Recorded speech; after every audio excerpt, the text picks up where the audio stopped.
Sir नमस्कार। नमस्कार, आउनु न बस्नु।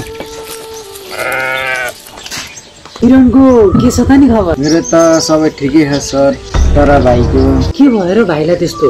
म अलि खत्तमै पारेन सर। ए कुरा त्यस्तो पो हो, यो त घरको समस्या हो नि। पहिलो कुरा स्वयं हजुरले भाइको अगाडि मोबाइल खेलाउन भयो। दोस्रो कुरा बालबच्चालाई अतिरिक्त क्रियाकलापमा जस्तै सङ्गीतमा खेलकुदमा अग्रसर गराउनु पर्यो। अनि तेस्रो कुरा बालबच्चाले मोबाइल फोनमा के गरिरहेका छन्, कस्तो किसिमको कन्टेन्टहरू हेरिरहेका छन् निगरानीमा राख्नु पर्यो। किनभने आजकल यही सोसल मिडियाको मार्फतबाट धेरै बालबच्चाहरू चाहिँ ट्र्यापमा फसेर बेचबिखनको अन्तिम दौरसम्म पनि पुगेको हामीले समाचार सुनिरहेका छौँ।